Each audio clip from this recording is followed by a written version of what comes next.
Salut les petits potes, c'est Delcor, j'espère que vous allez bien. Oui, demain c'est Halloween, alors tu vas avoir besoin de thread horreur. Et justement, je t'ai préparé un très beau thread horreur qui va arriver demain. Aujourd'hui, comme tu l'as vu dans le titre, c'est une compilation de thread horreur exclusivement de thread horreur d'Halloween. Mais je sais qu'il y en a qui n'ont pas forcément envie d'entendre des compilations. Alors si tu veux du nouveau, moi je t'invite à faire une chose. C'est d'aller voir la vidéo d'Arzil qui est sortie aujourd'hui même, en même temps que cette vidéo. Je te mets comment ça s'écrit juste là et je te mets le lien dans la description. Et si tu aimes les compilations, bah c'est bonus. Je t'invite à regarder complètement la compilation et d'aller voir sa vidéo après. Allez, si tu veux soutenir, petit pouce bleu et abonnement. Je te laisse avec la compilation de thread horreur, alors fais-toi plaisir. Prends ton meilleur chocolat chaud et installe-toi confortablement.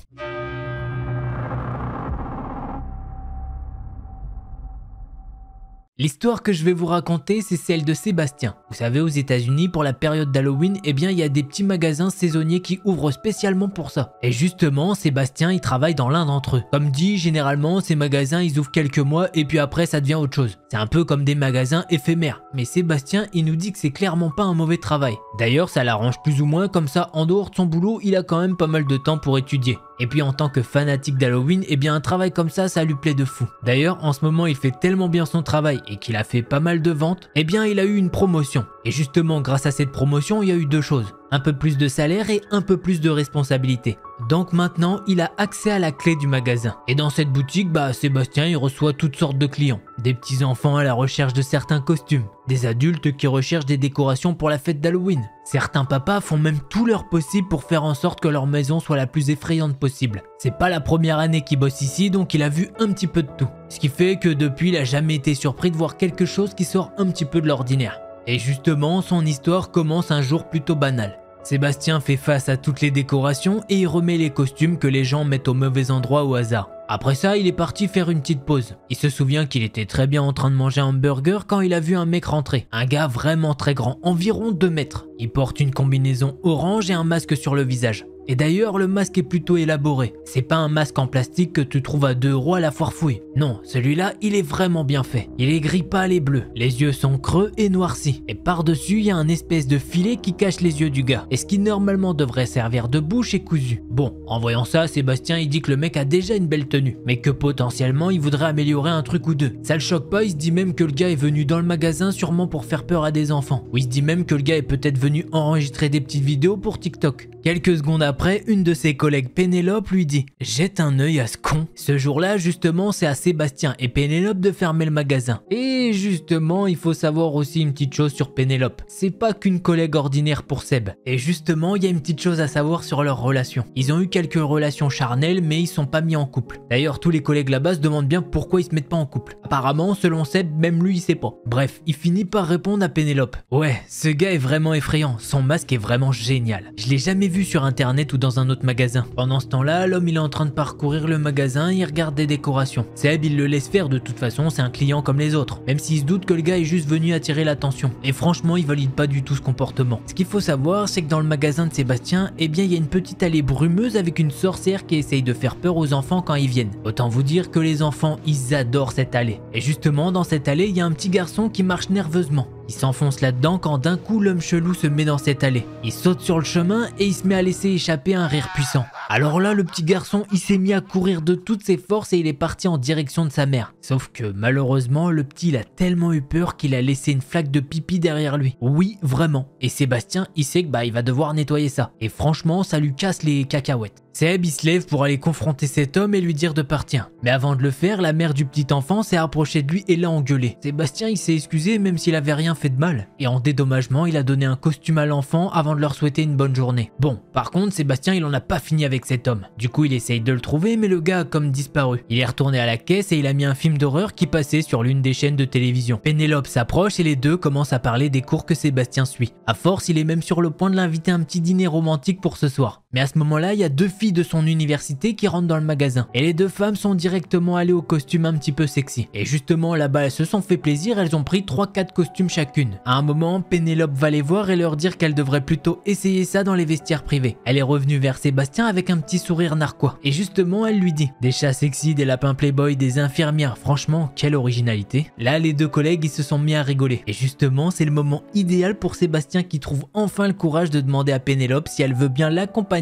à une projection de minuit ce soir. Elle se mord les lèvres, elle regarde le sol et puis Seb. Elle se met à éclater de rire. Directement, Sébastien il se dit que c'est pas bon. Mais elle lui met un petit coup d'épaule et lui dit « Bon sang, ben oui je veux sortir avec toi ». Là, Seb il se sent comme sur un petit nuage. Bon, il a pas le temps d'apprécier énormément ce moment. Pénélope elle part en direction d'une allée pour aider un père qui trouve pas certaines décorations. Bon, après ça, Sébastien il est parti mettre un nouveau CD dans la sono du magasin. Quand d'un coup, il peut entendre une femme crier. Il se met à courir et en chemin, il peut voir que Pénélope fait de même. Ils sont en train de courir en direction des vestiaires d'où provient le cri. Là, il y a une scène totalement folle qui se passe devant les yeux de Sébastien. L'homme a éclaté une des portes des vestiaires. Et en plus de ça, il a jeté un gallon de faux sang sur l'une des deux filles. Sachant qu'en plus, elle était en train de se changer entre deux costumes. Heureusement, Pénélope, elle a un réflexe de fou. Elle fait 2 pas en arrière et elle prend un poncho pour le mettre sur la fille. Et dans un même temps, l'autre copine est sortie de sa cabine pour aller voir ce qui se passait. Les 3 filles vont se rendre dans les toilettes personnelles du magasin pour enlever tout le faux sang. Seb, quant à lui, il a juste bugué. Sérieusement, c'est quoi cette scène? Mais bon, heureusement, après un petit moment, ça se remet en place. Et il se met à courir vers l'homme et il lui crie « Putain de pervers, je sais pas c'est quoi ton délire, mais pars maintenant !» Là, il y a un autre client du magasin qui s'approche de Seb et qui lui dit « Éloigne-toi de lui, la police est en route !» Le type chelou s'est retourné, il a poussé violemment les portes et il est parti. Quelques minutes plus tard, la police locale est arrivée. Seb a parlé avec eux pendant que Pénélope rassemblait les vêtements des filles. Il a ensuite dit aux agents tout ce qu'ils savaient. Ils sont allés dans un petit bureau histoire de récupérer les vidéos de caméras de sécurité. Mais bon, inutile de vous dire que ça sert à rien. Enfin, en tout cas, c'est très compliqué étant donné que le gars était costumé. Donc Seb, il peut pas leur donner énormément de détails sur le gars. La seule information qu'ils ont réussi à avoir avec les caméras de sécurité, c'était que le gars il s'est garé avec une vieille Ford Festiva. Mais bon, les caméras de sécurité dans ce genre de magasin, c'est pas du high-tech. Et ils ont pas pu faire comme dans les films, c'est-à-dire agrandir pour voir la plaque d'immatriculation. Le type s'est garé assez loin pour que la plaque d'immatriculation paraisse floue. Après ça, les policiers ont parlé avec les 2 jeunes filles et sont enfin partis. Après ça, Seb il a dû nettoyer tout le bordel que le gars a fait dans le magasin. L'heure de la fermeture arrive et Pénélope dit à Sébastien qu'elle part. Seb de son côté, il est dégoûté. Il doit encore faire le compte des caisses et il doit fermer tout le magasin avec des codes de sécurité. Alors il lui a dit que tout ça, ça lui prendra une petite heure et qu'après ça, il irait la prendre. Bon, un petit peu de réconfort, Pénélope lui fait un petit bisou sur la joue et part. Seb se rend dans le bureau, compte l'argent et après ça, il ferme le bureau en sortant. Il commence à se diriger vers la porte d'entrée et il peut remarquer qu'il y a une autre flaque. Là, il se dit putain, je vais devoir passer encore la serpillière. Donc il retourne vers le vestiaire pour prendre de nouveau le balai. Il ouvre la porte et là l'estomac de Seb va se retourner. Il peut voir une chose horrible par terre. Il y a Pénélope par terre qui gît dans une mare de sang. La bouche est recouverte de scotch et il y a des larmes qui coulent de ses joues. Et il peut clairement voir qu'elle essaye de lui dire quelque chose mais qu'elle ne peut pas. Seb prend son téléphone et appelle la police pour leur dire qu'il y a eu un meurtre dans le magasin. L'opérateur lui dit qu'ils arrivent dans moins de 10 minutes. Là, d'un coup, il peut sentir 2 mains sur ses épaules. Et la seconde d'après, il est projeté en arrière. Cette personne l'a projeté dans un rayon du magasin. Ce qui fait tout tomber et ça fait un bordel monumental. Sébastien, il essaye de se relever comme il peut et il regarde autour de lui. Et il peut le voir directement, c'est l'homme au masque. Ce gars-là se rapproche très vite de lui et met ses mains autour de son cou. Pendant qu'il se fait étrangler, Sébastien il peut remarquer un détail. Il peut voir que le gars fait des trucs hyper chelous avec sa bouche. Il fait des mouvements de langue assez bizarres. Seb, il essaye de se défendre comme il peut, sauf qu'il n'y a rien à porter. Du coup, il décide de mettre ses 2 mains sur le masque du gars. Et étrangement, ça ressemble quand même à de la vraie peau. Aujourd'hui, Sébastien ne sait toujours pas comment il a fait ça, mais il va faire quelque chose de fou. Il a mis ses pouces sur les yeux de cet homme et il a enfoncé. Ça a déstabilisé cet homme qui l'a relâché une demi-seconde. Mais en tout cas, c'était assez pour se dégager de l'emprise de ce gars. Il peut de nouveau respirer et il s'est mis à courir vers la porte d'entrée pour s'échapper. Mais malheureusement, il l'avait fermée pour faire les comptes. Il se met à donner des énormes coups de poing dans la porte jusqu'à ce que sa main saigne. Et il est tombé là devant la porte en espérant entendre les policiers arriver. Après ça, il s'est recroquevillé dans un coin et il a retenu son souffle. 2 minutes après, il peut entendre l'homme siffler dans le magasin et rigoler. Il peut entendre que l'homme est en train de le chercher. Seb connaît assez bien le magasin et il tente de se faufiler dans l'allée brumeuse. Il essaye de se planquer derrière quelques petites décorations. À un moment, il peut entendre que cet homme est en train de se frayer un chemin dans l'allée où il est. Sauf qu'avec la peur, Sébastien il s'est mis à un petit peu bouger. Et ça a actionné le mécanisme de la sorcière. Ça fait des sortes de mouvements de droite à gauche et malheureusement Seb est maintenant exposé. Et justement, maintenant l'homme a pu voir Sébastien. Il s'est mis à sortir un énorme couteau de sa poche. L'homme se met maintenant à courir vers lui. Sébastien va tenter un dernier petit truc. Il se met à jeter la sorcière sur lui. La décoration n'est pas très lourde ou quoi, mais au moins ça lui laisse l'occasion de courir de nouveau. À ce stade, Seb peut voir les lumières bleues de la police et des policiers qui commencent à ouvrir la porte. Quelques secondes plus tard, ils ont fait irruption dans le magasin. Ils ont fait un petit tour mais n'ont pas trouvé le tueur. Après ça, une ambulance l'a examiné et ils ont jugé qu'il était assez stable pour rentrer chez lui. Quant à Pénélope, malheureusement, elle est morte de ses blessures. Donc pendant cette période d'Halloween, faites attention aux personnes déguisées. Franchement, je sais pas quoi dire à propos de cette histoire. En tout cas, c'est vraiment une énorme dinguerie. Je vous avoue que j'ai vraiment pas envie d'être à la place de Sébastien. Et je pense que personne ici non plus.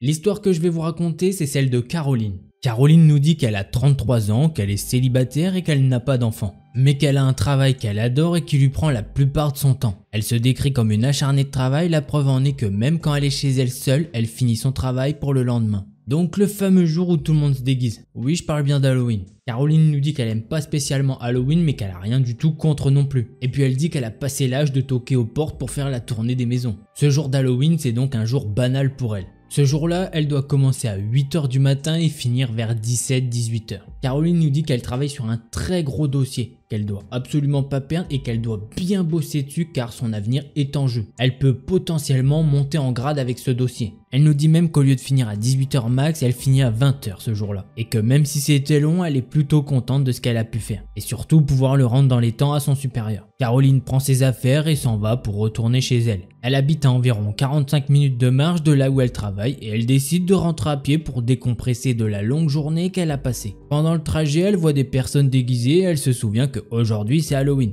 Et elle se dit qu'en rentrant, potentiellement, il y a des petits qui vont sonner chez elle et qu'elle a pas de bonbons à ce moment-là. Donc Caroline, elle décide d'aller acheter des paquets de bonbons sur un magasin qui se trouve sur le trajet. Arrivée dans un magasin, Caroline prend plusieurs paquets de bonbons, elle paye puis elle ressort pour continuer sa route. Il lui reste environ quelques minutes de trajet et tout se passe relativement bien. Elle se dit même que cette année, les gens se sont surpassés, que ça soit au niveau des décorations et au niveau des déguisements. Caroline est enfin arrivée devant sa maison et c'est vrai qu'elle fait tâche. Elle est absolument pas décorée. C'est la seule maison du quartier où il n'y a même pas un petit peu de décoration. Mais franchement, avec tout le boulot qu'elle a en ce moment, c'est mort, elle a pas pu. Bref, elle rentre chez elle et elle veut se faire un bon bain pour se détendre de sa journée. Son bain est prêt, elle rentre dedans et elle se détend environ 20 minutes. Là, son téléphone sonne. Elle prend vite fait une serviette et elle va répondre au téléphone. Au bout du fil, c'est son supérieur qui lui dit qu'il y a un problème avec le dossier et qu'elle doit retravailler dessus. Il lui demande si c'est possible qu'elle lui rende demain après-midi. Là, Caroline, elle souffle un bon coup, mais elle essaye de garder la face devant son supérieur.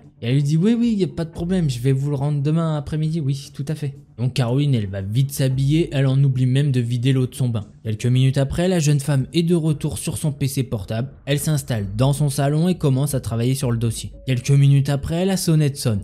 Elle va voir et elle voit deux petites filles qui lui demandent un bonbon ou un sort. Caroline va chercher les bonbons qu'elle a achetés, elle en donne aux enfants et elle referme la porte. 10 minutes plus tard, rebelote des petites filles qui lui redemandent la même chose, c'est normal, c'est Halloween. Et ça continue comme ça pendant une bonne heure. Caroline, elle nous dit qu'elle a pas beaucoup avancé sur son dossier, sachant qu'il y a du monde qui vient la déranger toutes les 5-10 minutes. Et que du coup, c'est très dur de se concentrer sur un très gros dossier comme ça. Mais que là, maintenant, ça commence à se calmer et que les gens semblent rentrer chez eux. Puis un petit toc toc toc se fait entendre. Direct, Caroline prend le sachet de bonbons pour pas perdre de temps et elle ouvre la porte. Mais il y a personne devant. Là, Caroline, elle se dit sûrement que c'est son imagination qui lui joue des tours. Elle a absolument pas mangé de toute la journée. Elle referme la porte et décide d'aller se commander un truc car elle pense que ça doit lui jouer des tours. Quelques dizaines de minutes après, ça sonne. Elle va ouvrir car elle pense que c'est sa commande qui est arrivée. Caroline ouvre sa porte et elle ne voit personne. Elle a beau jeter un regard un peu partout, il n'y a personne. Les rues commencent à être désertes. Il est bientôt minuit. Elle se dit bon, c'est Halloween, c'est sûrement un gamin du quartier qui s'amuse à faire des petites blagues. Elle repart travailler et 5 minutes après, on ressonne. Elle se dit c'est pas possible, je pourrais pas du tout finir mon travail à ce rythme-là. Elle se dit que quand elle va ouvrir la porte, elle va l'insulter le gars. Elle commence à ouvrir la porte et elle lui sort un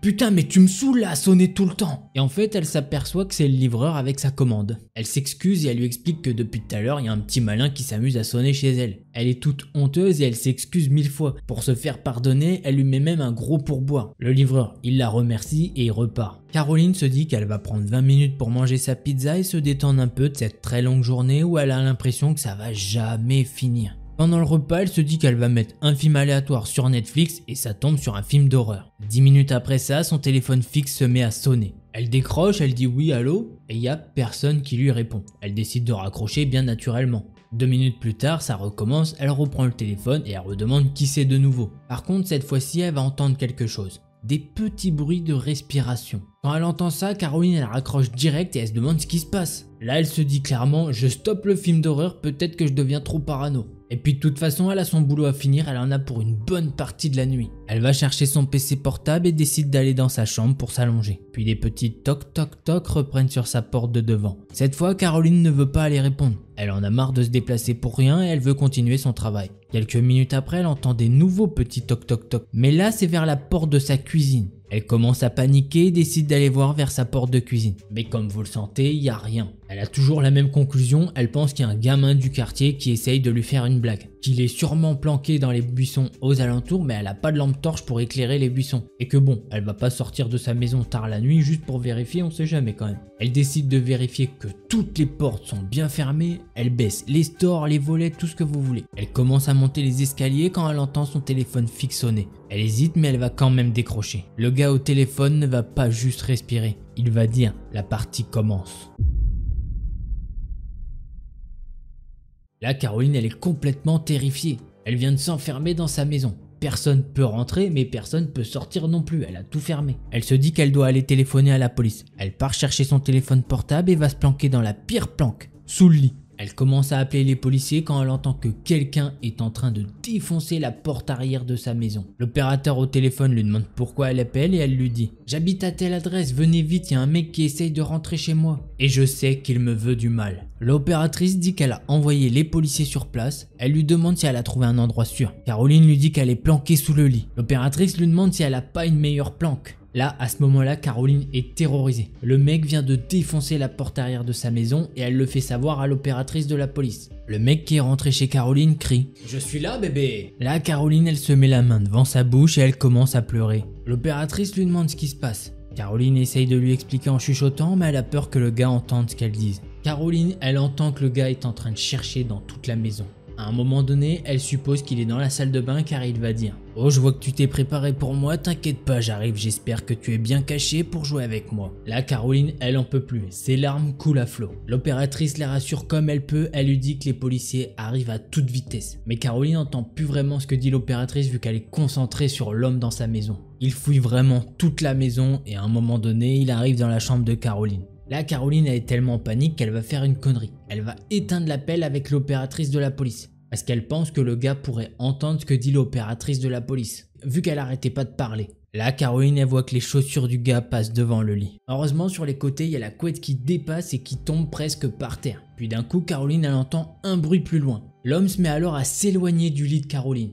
Caroline elle est soulagée, elle se dit que c'est la police qui est enfin là. Mais apparemment non, le mec revient dans la chambre et lui dit « Je sais que t'es là, sors de ta cachette ». Puis d'un coup, elle entend des sirènes au loin. Mais au même moment, elle voit l'horreur. L'homme a penché sa tête sous le lit et la regarde. Il la grippe et elle se débat comme pas possible pour pas qu'il puisse la sortir de sous le lit. Il a presque réussi quand elle entend les policiers qui rentrent dans la chambre. Elle suppose qu'ils l'ont tasé vu que le gars s'est effondré sur le lit. Ils l'ont menotté et embarqué. Caroline a porté plainte et il s'est avéré qu'elle est tombée sur un putain de malade mental pendant qu'elle rentrait chez elle et qu'il l'avait suivie jusqu'à chez elle. Et que grâce à son adresse, il avait pu remonter son numéro de téléphone fixe sur internet. Il a dit au policier qui trouvait Caroline jolie et qu'il la voulait pour lui seul, mais qui voulait jouer un peu car c'était Halloween. À ce jour, Caroline suit une thérapie de groupe pour essayer de réapprendre à vivre correctement et pas psychoter à chaque bruit ou quelqu'un qui frappe devant sa porte. Elle en fait encore des cauchemars la nuit et voit toujours la tête de l'homme qui la regarde. Quant à l'homme, il a fini par être interné dans un hôpital psychiatrique. Et c'est ainsi que se termine cette première histoire. Alors what the fuck? Ouais, elle était jolie. Ouais, bah ça marche pas comme ça en fait. Tu sonnes chez elle, t'essayes d'avoir un petit date. En plus, elle était célibataire, donc peut-être qu'il y avait moyen. Plutôt que de faire des trucs creepy, défoncer sa porte, jouer une sorte de jeu diabolique, et sûrement faire ce qu'on sait après. Bref, il y a des fous partout. On passe de suite à la seconde histoire.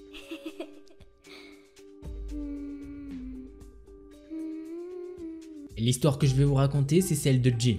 Elle a 20 ans au moment des faits. Elle habite aux États-Unis et plus particulièrement dans une sorority house. Si jamais ça vous dit rien, c'est une très grande maison qui accueille entre 10 et 50 filles, selon la taille de la maison, et ça appartient à une sorte de clan, on va dire. Ils se donnent un nom avec des lettres grecques du genre alpha, epsilon, oméga, et après c'est tout un art de vivre. C'est comme si vous étiez dans Harry Potter, que vous étiez chez Gryffondor et que vos ennemis c'était Serpentard. Voilà, vous voyez l'idée. Bref, Jill nous dit que dans la sienne, elles sont 16 filles inscrites dans la maison. et elles ont 2 chaperones qui sont des sortes de mamans de substitution. Quelques jours avant Halloween, les filles ont décidé d'organiser une soirée dans leur maison pour l'occasion. Et elles invitent bien évidemment des mecs de différentes fraternités pour le coup. Vu que l'année précédente, ça s'était passé dans une des maisons des garçons. Pour l'occasion, 3 filles dont Jill vont accompagner leur chaperonne pour aller faire les courses. Elles arrivent donc dans un magasin Costco. C'est un énorme entrepôt qui fait vraiment de la vente en gros volume. Elles font des courses classiques pour des jeunes de leur âge, c'est-à-dire beaucoup de conneries. Chips, popcorn, bonbons, pizza, bref, de quoi manger à l'américaine.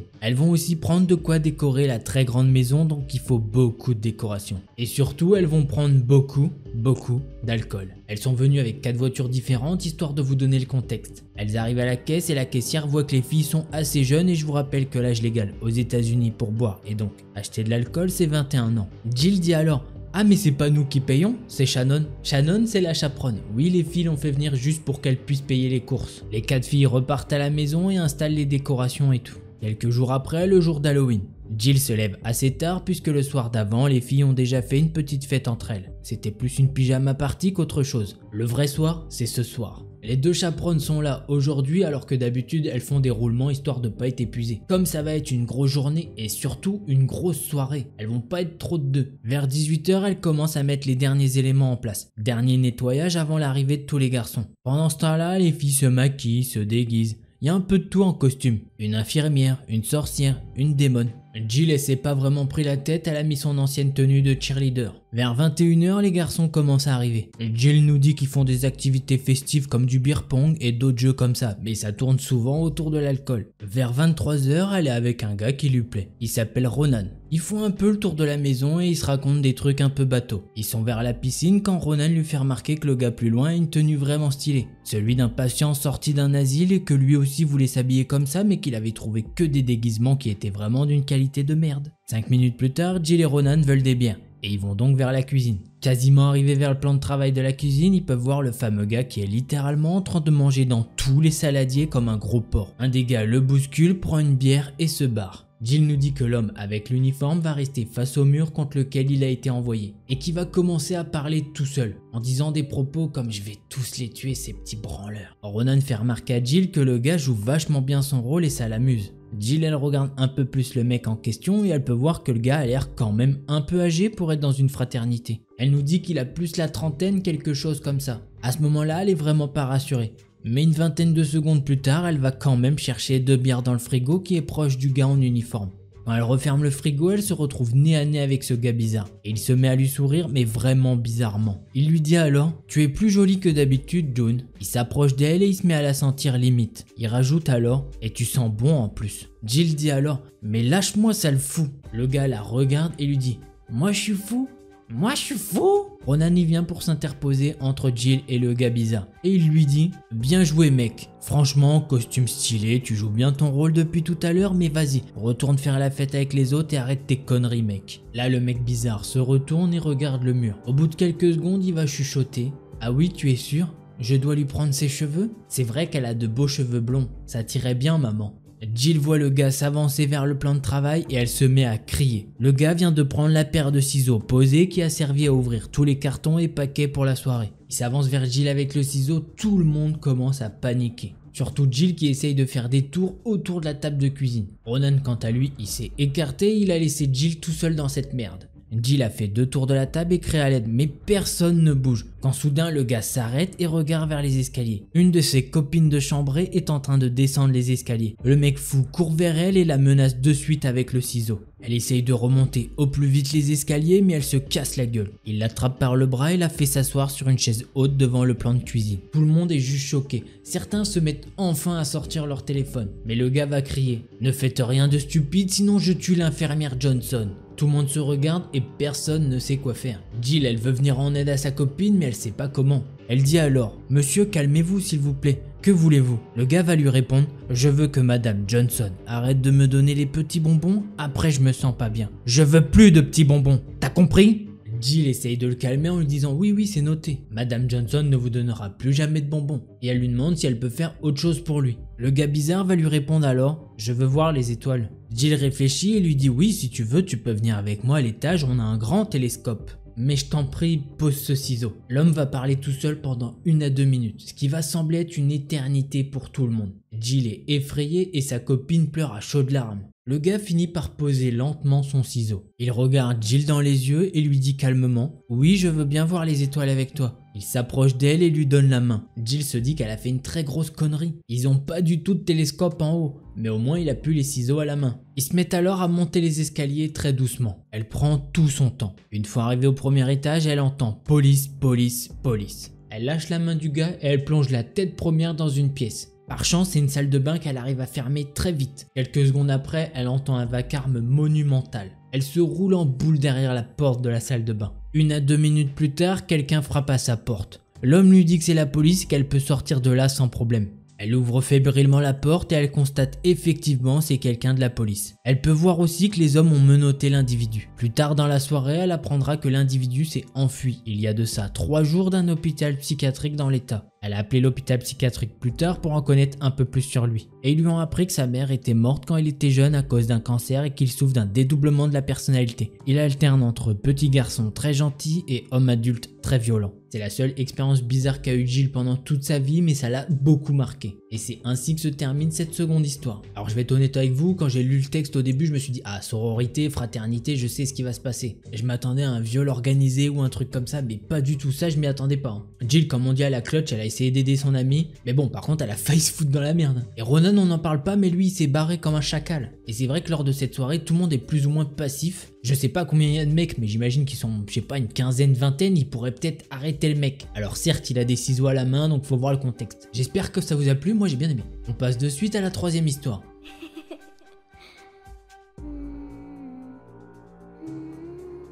L'histoire que je vais vous raconter, c'est celle de Judith. Judith nous raconte qu'elle a 17 ans et qu'elle adore Halloween. C'est sa fête préférée après Noël bien sûr. Ce qu'elle aime par-dessus tout pendant la période d'Halloween, c'est se faire peur. Et elle nous raconte que dans sa ville, il y a plein d'activités ouvertes pour lui procurer des frissons. Des champs de maïs hantés, attractions de maisons hantées, des escape games. Enfin, il y a plein de trucs intéressants qu'on aimerait bien avoir en France, j'imagine. Et puis bon, il y a les bons vieux films qu'elle aime regarder avec son petit ami Todd. Pendant tout le mois d'octobre, Judith a prévu de se refaire tous les films d'horreur qu'elle a déjà vus et ceux qu'elle n'a pas encore vus. Elle est vraiment à fond dans le thème Halloween. Elle invite son petit ami Todd car lui aussi il aime les films d'horreur mais il a pratiquement jamais peur. Pendant un film, Todd propose à Judith de faire un Halloween rien que eux deux pour qu'ils soient seuls et qu'ils en profitent un maximum. Là Judith elle est super contente. Elle lui fait un énorme câlin et elle lui dit qu'elle est d'accord à une seule condition, c'est qu'ils se déguisent comme quand ils étaient petits et qu'ils se baladaient dans les rues à la recherche de bonbons. Tous les deux ils sont super contents de la soirée qu'ils ont prévue pour Halloween. Judith nous dit aussi qu'il n'y a pas de problème avec ses parents car ils travaillent beaucoup et ils sont en déplacement le jour d'Halloween. Et même encore plusieurs jours après Halloween. Donc Judith a prévu de passer pas mal de temps avec Todd. Le jour J arrivé, Judith est toute excitée. Elle se lève avant que ses parents ne partent en voyage d'affaires pour leur travail. Elle descend les escaliers pour aller faire un gros bisou à ses parents. Sa mère la prévient que s'il y a un problème, elle peut l'appeler à n'importe quel moment. Et elle lui dit bien de ne faire entrer personne dans la maison. Et de faire attention si elle sort ce soir car il risque d'y avoir de l'orage et de pleuvoir. Ses parents lui font un gros câlin et ils partent pour leur travail. Judith se prépare et sort pour aller au magasin le plus proche pour préparer cette soirée. Dans le magasin, Judith prend des pop-corn, des ingrédients pour faire des gâteaux, enfin bref, plein de trucs qu'elle trouve utiles pour son rendez-vous. Et elle envoie un message à son copain. « Hey, mes parents sont partis, on a la maison pour nous, j'ai hâte d'être à ce soir. Bisous. » Todd lui répond alors « J'ai hâte aussi d'être à ce soir, je t'ai préparé une surprise. » Judith paye ses articles et elle rentre chez elle. Elle veut que ce soit parfait pour ce soir. Arrivée vers 18 h, elle se dit qu'il est grand temps qu'elle mette son plus beau costume. Car Todd doit arriver vers 20 h et le temps qu'elle se prépare va être très long. Todd arrive vers 20 h 10, il est un peu en retard mais Judith, elle s'en fiche, il est là. C'est le principal. Il lui fait des bisous et il lui dit à quel point il l'aime. Judith lui dit aussi qu'elle l'aime mais avant que ça dérape un peu plus, Todd lui dit qu'il a une surprise pour elle. Et il l'emmène vers la sortie. Pendant que Judith ferme sa porte, Todd lui dit putain il y a de gros éclairs dans le ciel. Judith lui dit que sa mère l'avait prévenu qu'il risquait d'avoir l'orage et lui dit que comme ça ils seront dans le thème de la soirée. Le couple a fini par marcher, Judith lui dit qu'il devrait faire les maisons pour les bonbons. Mais Todd lui dit attends j'ai une surprise qui vaut le coup, on repassera plus tard pour les bonbons. Judith elle est un peu deg mais elle fait confiance à Todd. Et puis en vrai elle est curieuse pour sa petite surprise. Todd il l'a fait monter dans sa voiture qui est garée à quelques mètres de sa maison. Judith, elle est tellement curieuse qu'elle lui demande pourquoi ils ont besoin de sa voiture. Todd lui dit alors, c'est une surprise, la seule chose que tu dois savoir c'est que c'est assez loin. 1h30 de route plus tard, Judith et Todd sont arrivés dans un espèce de village. Là, Judith, elle reconnaît le village, elle l'a déjà vu sur internet. Apparemment, c'est un des plus beaux villages pendant Halloween. Ils font des décorations de malades et ils se surpassent de plus en plus. Le tonnerre, lui, par contre, il se surpasse aussi. Il y en a de plus en plus et ça commence à effrayer Judith. Mais Todd, il la rassure et il lui dit qu'il faut profiter du moment. Le couple se balade dans le village et voit toutes sortes d'effets spéciaux, d'effets sonores, des décorations délirantes. Judith en profite pour faire des photos de chaque maison. Elle nous dit que généralement Todd il fait le con devant chaque maison. Il prend la pose avec un squelette, il se met dans un cercueil. Bref, vous l'avez compris, il fait le foufou. Ils arrivent alors devant une maison et la décoration de cette maison, c'est comme si la maison était abandonnée. Mais c'est qu'une décoration. Les fenêtres sont cassées et tout, il y a des araignées au mur, un peu de squelettes, etc. 2-3 citrouilles. Il y a des bras et des pieds qui sortent de terre et il y a comme une sorte de toile d'araignée géante. Puis comme d'habitude, Judith prend en photo la maison. Todd il fait le con, il se met à plat ventre sur le sol et il se met entre les mains et les pieds qui sortent du sol. Et au moment où Judith doit prendre la photo, il y a un putain d'éclair. Ça fait sursauter Judith et elle fait tomber son téléphone portable. Todd il commence à se relever et il rigole plus du tout. Il va vers Judith et il lui chuchote à l'oreille. Il lui dit que là où il était dans la terre, ça puait vraiment. Et que les décorations elles faisaient très réelles. Et qu'il avait touché un des pieds et que ça faisait vraiment très réel. Là Judith elle rigole, elle pense que Todd lui fait une petite blague. Elle se met en place pour prendre de nouveau des photos, mais au moment de prendre la photo, effectivement elle sent comme une odeur bizarre. Elle va donc toucher un des pieds devant elle et elle se dit que c'est vraiment très réaliste. Elle commence à flipper, elle se retourne vers Todd et elle voit qu'il est complètement pâle. Judith veut appeler la police mais Todd lui dit « Imagine c'est juste très réaliste et en fin de compte c'est juste des pieds plantés dans la terre ». Là elle se dit qu'effectivement on va pas appeler la police pour une décoration qui est très réaliste. Todd il a une idée. Il lui dit « Attends, je vais creuser un peu et on rigolera quand on verra que c'est juste un bout de plastique ». Todd lui dit alors « Surveille en direction de la maison pendant que je creuse un peu ». Todd a commencé à creuser et après quelques secondes, Judith va l'arrêter. Putain, cours, il y a un mec qui sort de la maison avec un couteau. La pluie était en train de tomber comme pas possible. Ils étaient trempés à mort. Judith se retourne et voit l'homme les poursuivre. Todd l'encourage à aller plus vite et lui prend la main pour l'aider à courir. Ils arrivent enfin à leur voiture et verrouillent toutes les portes et ils commencent à partir un peu plus loin. Todd se rabat sur le côté et lui dit qu'il faut appeler la police. Car Todd, ce qu'il avait trouvé sous la terre, c'était le prolongement de ses pieds et de ses mains. Et que c'était clairement pas des bouts de plastique, mais bien un cadavre humain. Judith appelle la police et ils arrivent une quinzaine de minutes après. Les policiers ont retrouvé l'homme qui a essayé d'enlever toutes les décorations et preuves. Ils ont appris plus tard que ce n'était pas un corps qui a été retrouvé, mais 2 et d'autres animaux morts enterrés dans son jardin. Il a bien évidemment été emprisonné, ils sont toujours en couple mais ils fêtent Halloween très tranquillement maintenant. Et c'est ainsi que se termine cette troisième histoire. Trop de trucs à dire sur cette histoire. Je sais pas par où commencer. Todd il lui fait une super surprise, il l'emmène dans un village avec des bêtes de décoration. Du coup tu te dis ça me choque pas tant que ça des décorations comme ça. Et surtout Todd il a l'habitude de faire des conneries à chaque photo. Donc pourquoi là il en ferait pas une nouvelle? Par contre les mecs sont à un niveau de folie extrême. Le gars il tue des animaux, il vient de tuer 2 personnes. Et après le gars se dit bah allez c'est Halloween je vais me faire des petites décorations. Mais non monsieur, on fait pas ça en fait.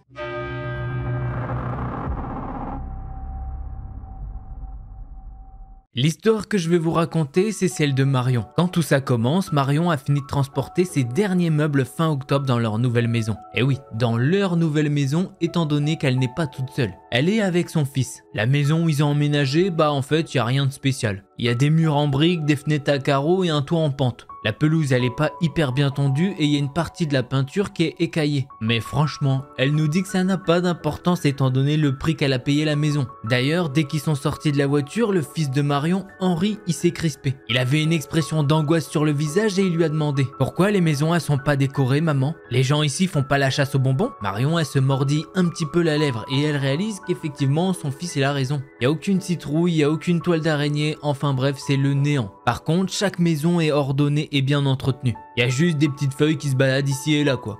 Du coup, Marion dit à son fils pour le rassurer qu'ils font sûrement Halloween, mais qu'il est peut-être encore un petit peu tôt pour eux. Et puis bon, Halloween c'est que dans 6 jours. Même si en vrai Marion elle est pas hyper convaincue de ce qu'elle vient de dire à son fils. Et ça le fils il le capte direct et il se met à crier « Maman, tout le monde a déjà mis des décorations dans notre ancienne rue, même le vieux Franck !» Ah ouais, le vieux Franck. Il vit dans leur ancien quartier et il est connu pour son aversion pour les décorations d'Halloween. Il leur a même dit une fois « Je dégraderai pas ma propriété avec des déchets plastiques ». Et c'est pas tout, quand il y a des voisins qui s'approchaient de chez lui pour lui parler un petit peu de tout ça, Eh bien, il s'empêchait pas de leur dire « Si tu veux que ta maison ressemble au cul du diable, ça me va, mais ne touche pas un seul brin d'herbe sur ma pelouse et gardez vos enfants. » Mais malgré sa détermination à montrer qu'il aimait pas Halloween, eh bien il a toujours placé une petite citrouille sur son porche avec quelques friandises cachées à l'intérieur. Et cette année, il a carrément fait fort. Il a même éparpillé quelques os dans sa pelouse. Certes, ça ressemble plus à des os de poulet, mais bon, tout le monde a apprécié le geste. Bref, Henri nous ramène à la réalité et dit à sa mère « Pourquoi on a dû déménager ici? Je veux rentrer à la maison. » Tu sais très bien pourquoi, Henri. Malheureusement, depuis le divorce entre la mère et le père, eh bien ils sont à court d'argent. Et ils n'ont pas eu d'autre choix que de rétrograder un petit peu leur mode de vie. Maintenant, ils sont dans un petit village à la périphérie de la ville. Normalement, Marion n'aurait jamais pensé à déménager aussi loin de son confort, mais elle n'a pas pu résister au prix. Elle rassure son fils pour lui dire que bon, de toute façon, il va se faire plein d'amis. D'ailleurs, elle lui dit même qu'elle a vu des enfants jouer dans la maison voisine hier soir. Elle lui demande s'il est chaud pour aller leur dire bonjour. Henri y réfléchit un petit instant, il serre son camion de pompier rouge contre sa poitrine et il accepte. Bon, pour un enfant de 6 ans, eh bien le fils de Marion, il est très sûr de lui. Il se fait facilement des amis normalement. Pour vous dire, il s'est même un petit peu lié d'amitié avec le vieux Franck. Il l'emmenait pêcher de temps en temps. Au fait, tu penses qu'on peut faire la chasse aux bonbons ici? La mère, elle répond pas forcément étant donné qu'elle est pensive. Mais les deux commencent à monter les marches pour aller vers la maison voisine. Et là, Marion répond à son fils que oui, ils pourront faire la chasse aux bonbons. Elle s'apprête à toquer sur la porte, mais elle a même pas le temps de le faire. La porte est ouverte et quelqu'un est sorti de la maison pour leur dire « Eh bah bonjour !» Là, il y a une femme d'une 50aine d'années qui est apparue dans l'embrasure de la porte. Ses cheveux sont bouclés en un chignon volumineux et sertis de beaucoup de lacs pour cheveux. Vous voyez le genre. Ah, vous devez être les Foster. Je m'appelle Tabitha. Nous nous demandions tous quand vous alliez enfin vous installer. Robert, mon mari, a supposé que c'était hier. Mais non. J'avais demandé à mon mari de vous aider,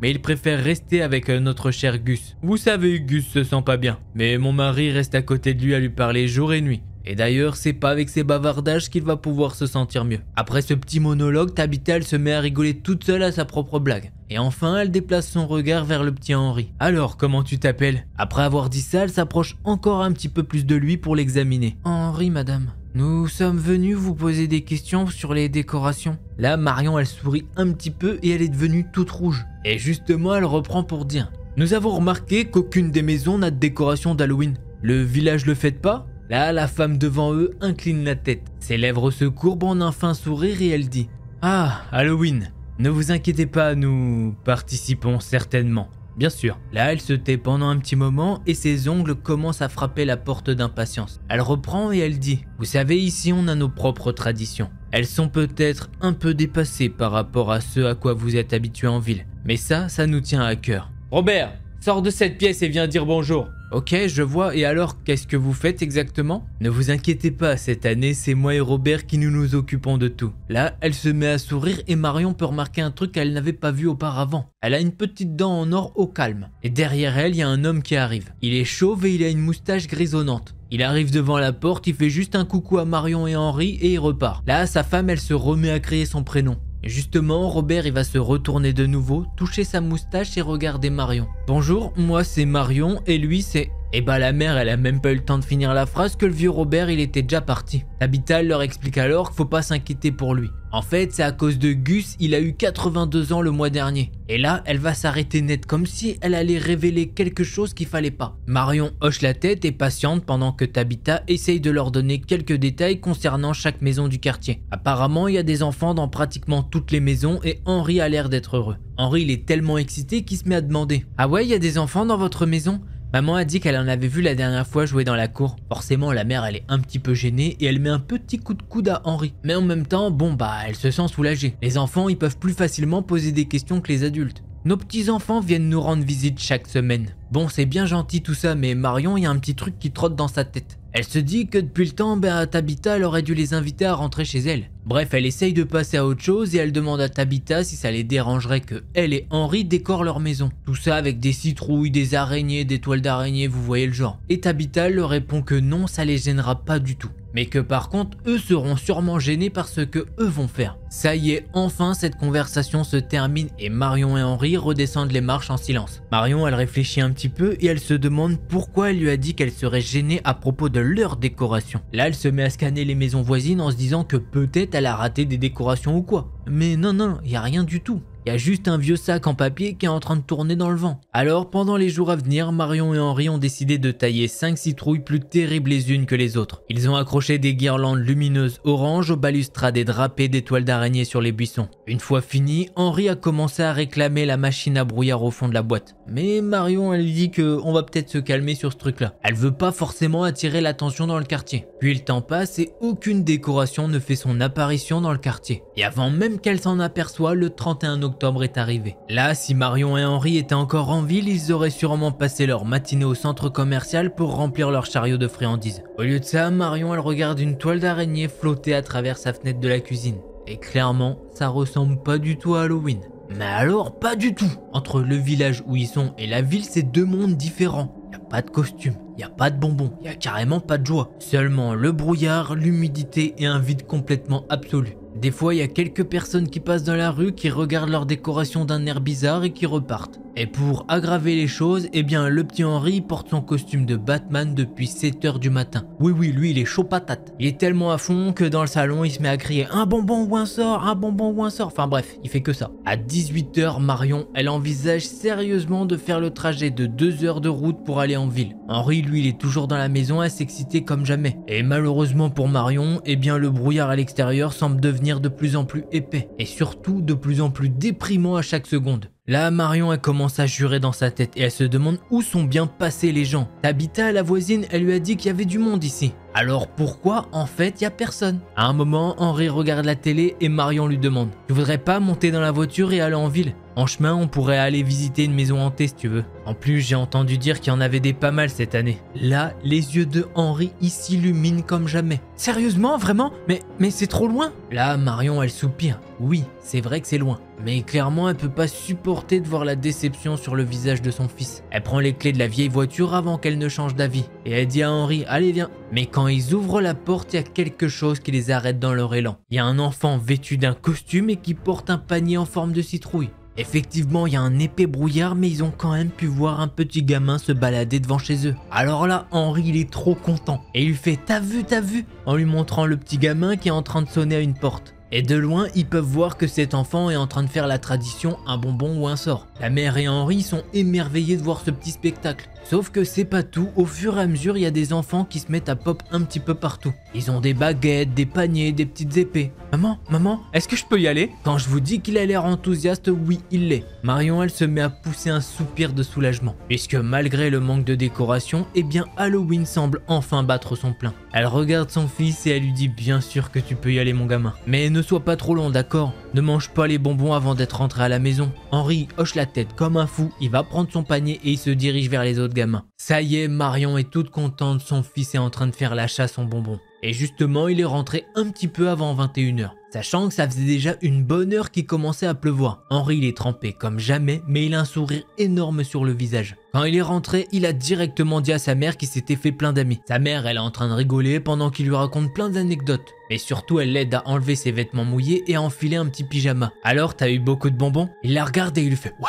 Ensuite, il attrape son panier et il commence à verser le contenu sur le sol. Il lui fait même « Regarde, il y a quelqu'un qui m'a carrément donné un paquet de sneakers ». Marion, justement, elle ouvre le paquet et elle lui donne un petit chocolat. Après ça, elle se met à trier un petit peu tous les bonbons. Il y a des paquets d'oursons guimauve, il y a des barres de chocolat, il y a de la réglisse, des bonbons au maïs et quelque chose d'autre. Henri, c'est quoi ça? Elle peut voir que sur le sol, il y a un petit paquet enveloppé dans un papier en soie blanc. Henri il la regarde et il lui dit que c'est sûrement du gâteau. Il sait pas ce que c'est mais de toute façon tout le monde en a eu. Marion elle prend ça dans ses mains et elle défait lentement le nœud. Elle est pas vraiment à l'aise avec le fait de laisser son enfant manger un gâteau fait par quelqu'un d'autre. Elle jette alors un coup d'œil pour voir ce qu'il y a dedans. Et là, il y a une envie de vomir qui lui prend. Elle replie le tissu en soie et elle le pose au sol. Là, la tête de Marion, elle se met à tourner. Sa vision, elle devient floue. Elle se met à regarder son fils qui a du chocolat tout autour de la bouche et elle commence à lui demander « Où est-ce que t'as eu ça ?» Henri lui répond tranquillement en mangeant ses bonbons. « C'est la femme d'à côté qui m'a donné ça. » La mère, elle le regarde et elle lui fait « Quoi?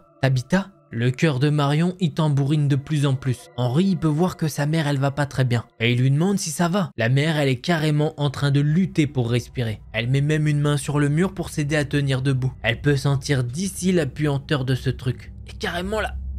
la nausée qui remonte. Henri, il est tout petit et il comprend pas trop ce qui se passe. Il se lève alors pour aider sa mère. Mais en allant vers elle, il peut voir le paquet par terre et il commence à s'abaisser pour le ramasser. Non, ramasse surtout pas ça, va dans ta chambre. C'est ce que Marion lui a dit avec un ton vraiment vénère. Et forcément, le petit gamin, en entendant sa mère crier comme ça, il fait la tête. Le truc, c'est que Marion, elle veut pas qu'il découvre ce qu'il y a à l'intérieur. Elle veut vraiment pas toucher à cette chose qui est par terre. Mais elle va devoir le faire et elle le ramasse. En le touchant, elle a juste une envie, c'est de vomir. Elle essaye de se contrôler du mieux qu'elle peut. Elle est à 2 doigts de trébucher pendant qu'elle se dirige vers la porte d'entrée. Elle sort et il fait vraiment froid d'un coup. La rue, quant à elle, elle est déserte. Le vent siffle et au loin, elle peut même entendre un corbeau. Marion fait un petit demi-tour, prend un châle sur le porte-manteau et se dirige vers la maison de Tabitha et de Robert. Elle a vraiment du mal à marcher, ses genoux y faiblissent à chaque pas. Elle est encore sous le choc de ce qu'elle vient de voir. Une fois devant chez eux, elle appuie à la sonnette, elle frappe à la porte, elle fait les deux en même temps. Elle sait même pas comment elle va leur dire ça.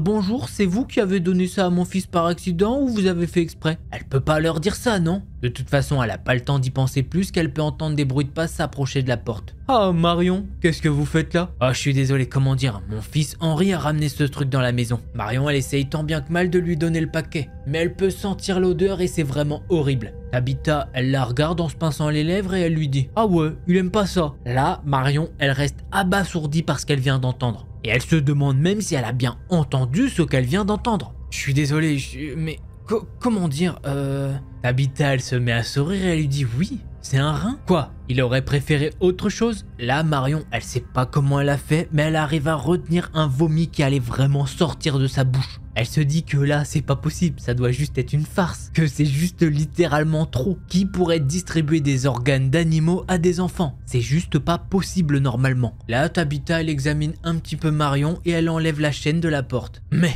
ce n'est pas un organe d'animal, c'est blessant ce que vous dites. Ça vient d'un humain. Notre cher Gus a sacrifié sa vie et tu oses te plaindre? Là, Marion, elle sait pas quoi dire. Elle reste bouche bée de ce qu'elle vient d'entendre. Bon, ça dure pas 50 ans étant donné qu'elle décide de vite courir chez elle pour aller s'enfermer. Elle appelle la police et leur explique ce qui se passe. Alors là, accrochez-vous, les policiers vont mettre plus d'1 heure à arriver. Une fois chez elle, elle donne le paquet aux policiers et ils se mettent à partir de chez elle sans rien dire. Après ça, Marion elle a essayé d'appeler la police pour avoir un petit peu plus d'informations. Mais à chaque fois qu'elle arrive à les avoir au téléphone, ils lui disent que non, ils ont rien analysé. Après ça, les mois ont passé et lui ont dit que non, ils n'avaient plus rien du tout. Ce qui est vraiment étrange étant donné qu'elle sait très bien ce qu'elle a donné aux policiers. Depuis ce jour-là, Marion a peur de tous les habitants de ce village. Mais encore plus en ce moment étant donné qu'Halloween approche. Et il semblerait bien que la police dans le comté ne fait pas du tout son boulot. À l'heure actuelle, Marion est en train de se préparer pour Halloween. Mais elle ne sait pas du tout ce qui va se passer. Alors là, je peux vous dire que c'est pas facile comme histoire. Alors, est-ce qu'au final, c'est un organe d'animal ou bien l'organe d'un humain? Déjà, de 1, ça change pas mal de choses. Mais ce qui change pas du tout, c'est que c'est what the fuck de donner ça à des enfants. Marion, j'aurais déménagé à ta place. Enfin, de toute façon, elle m'entendra pas, elle parle pas français, je pense.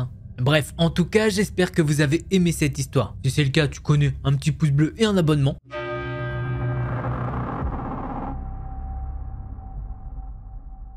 L'histoire que je vais vous raconter, c'est celle de Rebecca. Elle a 14 ans, elle habite aux États-Unis et ça se passe pendant la période d'Halloween. Rebecca nous explique qu'elle adore la fête d'Halloween car elle est fan de films d'horreur. Et pendant cette période-là, elle peut laisser place à sa créativité et son imagination. Car en plus de cela, Rebecca, elle aide sa mère à décorer la maison. Un mois avant Halloween, Rebecca décide d'aller acheter du matériel pour faire son costume et faire un carton à la soirée d'Halloween. Donc elle décide d'aller avec ses amis dans un magasin spécial pour acheter le nécessaire. Quelques jours avant Halloween, Rebecca et sa mère décident de décorer la maison. Squelettes, citrouilles, araignées, sorcières, faux cercueils, enfin vous avez compris, elles ont une bonne panoplie. Et Rebecca nous dit que généralement sa maison est l'une des plus réussies dans le quartier. Enfin arrive le jour J.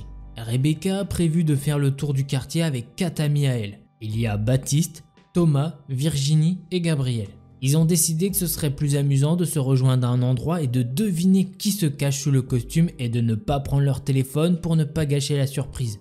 Rebecca, elle est fan d'Harley Quinn et du film The Grudge. Elle a donc fait un costume avec ses 2 personnages préférés et elle est plutôt satisfaite du travail qu'elle a fait. Elle a le maquillage et la coiffure d'Harley Quinn et elle a une robe blanche qu'elle a salie volontairement. Elle a aussi maquillé ses bras et ses jambes pour avoir un effet effrayant. Elle a un petit accessoire en plus, c'est la batte d'Harley Quinn.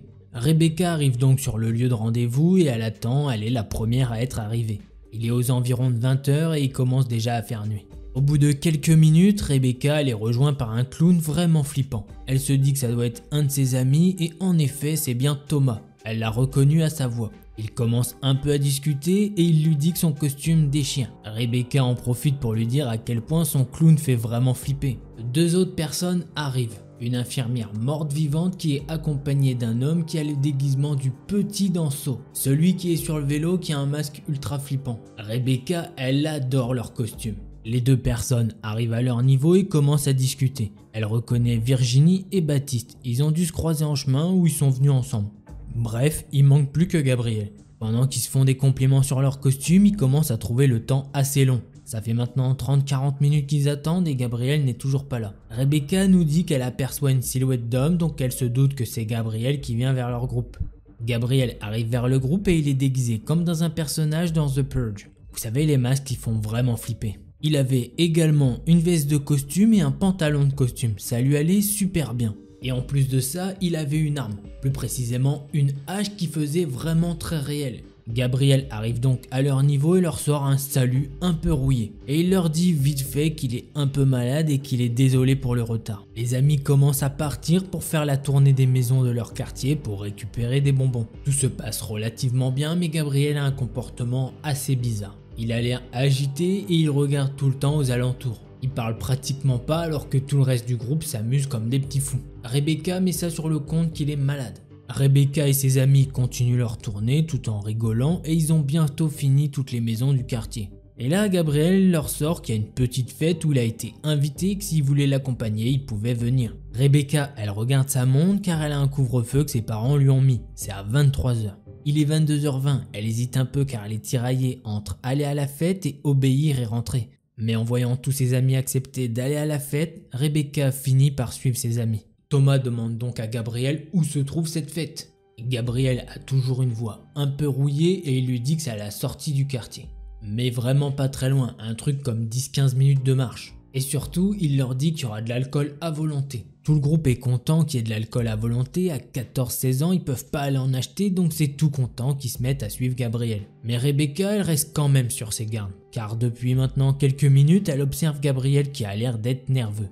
Il regarde autour de lui pour voir s'il y a du monde ou si le groupe le suit bien, ce qui normalement n'est pas le genre de Gabriel. Il y a un petit pressentiment qui commence à l'habiter. Mais elle laisse tomber, elle se dit qu'elle se fait des soucis pour rien et qu'elle est sans doute peut-être parano. Quelques minutes plus tard, le petit groupe s'avance dans une grande ruelle sombre à la sortie de leur quartier. Là, Rebecca, elle le sent pas du tout et elle le fait savoir. Elle leur dit donc qu'ils devraient faire demi-tour car elle sent pas du tout cette ruelle. Elle peut pas vraiment nous l'expliquer mais à ce moment-là, elle ressent un danger. Gabriel lui dit qu'ils sont bientôt arrivés, qu'ils ont juste à traverser la ruelle et la fête se trouve dans la rue d'en face. Le truc, c'est que Rebecca, elle entend pas de musique. Et une fête sans musique, c'est quand même bizarre. Elle a à peine le temps de faire cette remarque à ses amis que 5 personnes sortent de leur cachette dans la ruelle. Ils ont tous des masques qui viennent du film La Purge. Un des masques qui l'a vraiment choqué, c'est celle d'une femme avec la statue de la liberté. Rebecca, elle a aussi eu le temps de remarquer qu'ils étaient armés. Hache, batte, couteau. Virginie se met à crier comme une malade. Ils sont dans une putain de ruelle où il n'y a personne aux alentours. Le petit groupe commence doucement à reculer tout en regardant les hommes armés.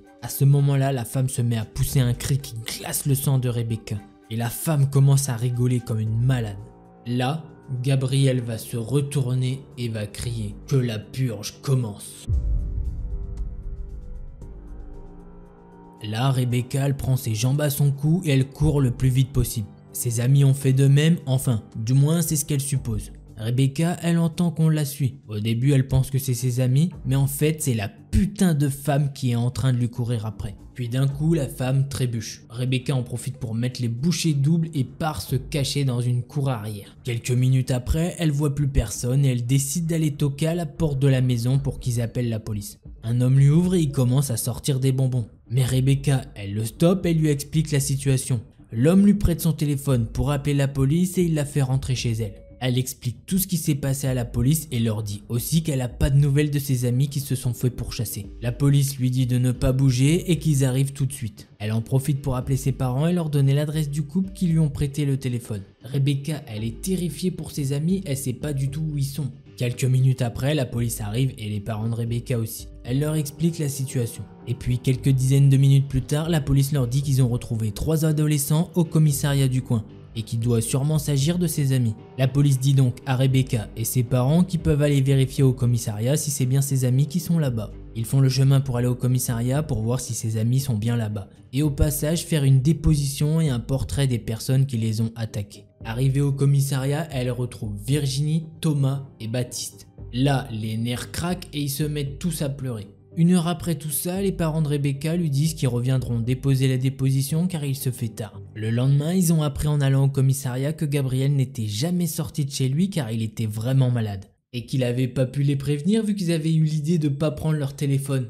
Rebecca, elle nous dit qu'elle est vraiment heureuse que ses amis ont pensé à se rendre au commissariat du coin puisque elle y avait pas du tout pensé sous la panique. Malheureusement, la police n'a retrouvé aucun des individus et comme c'est Halloween, tout le monde a des masques, c'est très dur une fois Halloween passé. Depuis, Rebecca prend tout le temps son téléphone pour Halloween et elle regarde sous les masques des gens pour voir si c'est bien eux. Elle sait pas du tout qui s'est fait passer pour le faux Gabriel, mais elle en fait encore des cauchemars la nuit. Et c'est ainsi que se termine cette première histoire. C'est vraiment une histoire de fou, la coïncidence. Le vrai Gabriel est tombé malade à ce moment-là.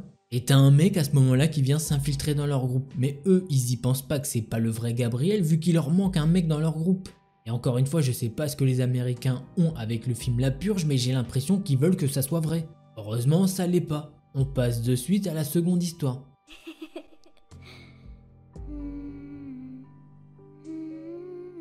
L'histoire que je vais vous raconter, c'est celle de Liam. Il a 9 ans, mais il va sur ses 10 ans. Liam nous dit qu'il y a quelques mois, ses parents lui ont acheté une tablette tactile et il s'est découvert une passion pour les vidéos d'urbex. Et Liam, maintenant, il veut en faire. Et Liam a montré quelques vidéos à un de ses cousins ayant 19 ans à ce moment-là et qui vient d'avoir le permis depuis peu. Après quelques temps, le cousin de Théo est lui aussi pris de passion pour l'urbex. Pour les 10 ans de Liam au mois d'août, Théo n'a pas assez d'argent pour lui offrir un beau cadeau et il décide donc de lui proposer à la place d'aller faire de l'urbex s'il a l'autorisation de ses parents. 5 jours plus tard, les voilà partis pour faire de l'urbex. Ils ont 40 minutes de route qui se passent sans problème. Le spot est assez connu vers chez lui. À leur arrivée, il y a un panneau avec écrit propriété privée, défense d'entrée. Comme dans la plupart des spots d'urbex, du coup, Théo et Liam décident d'entrer malgré tout. Liam nous dit que tout se passe bien. Grand ciel bleu, aucun nuage, le temps parfait. L'endroit est parfait, ils découvrent les lieux abandonnés. Rien d'étrange, ils sont émerveillés par les lieux.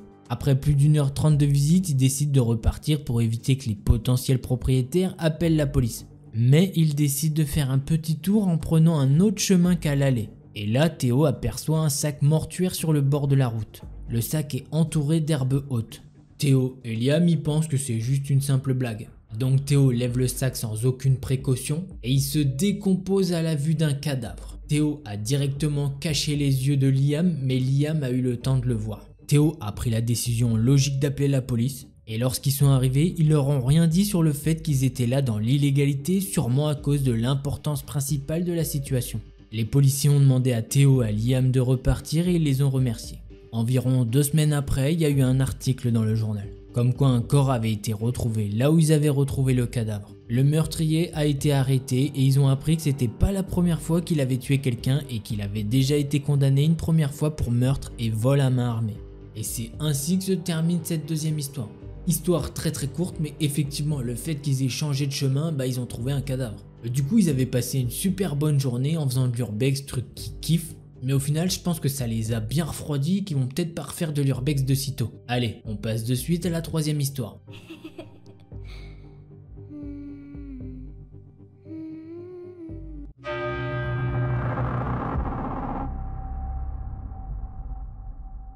L'histoire que je vais vous raconter, c'est celle de Lena. Et le jour d'Halloween 2009, elle va vivre l'enfer. Pour vous donner un petit peu le contexte, elle a 26 ans à ce moment de l'histoire et elle travaille en tant que professeure de sport dans un collège aux États-Unis. Elle se lève comme tous les jours à la même heure, elle fait sa petite routine et pendant cette routine, elle reçoit un appel. Et ça commence mal, c'est des démarcheurs pour une assurance décès au cas où subitement elle mourrait au KLM.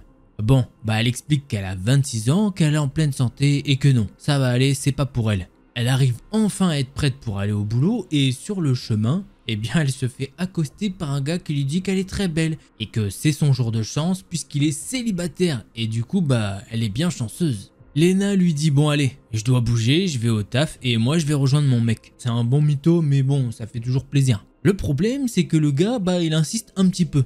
Mais elle arrive enfin à se débarrasser de lui en lui disant que soit il dégage, soit elle lui faut une énorme droite. Et apparemment il va la regarder en mode what? Bon, il va dégager en lui donnant un petit nom d'oiseau. En entendant ça, elle se retourne et elle se dit mais qu'est-ce que je fais, je lui fume sa mère ou pas? Bon, allez, elle sait qu'elle est en retard et justement, c'est pas le moment de tomber en retard car aujourd'hui, elle doit avoir une inspection à son travail.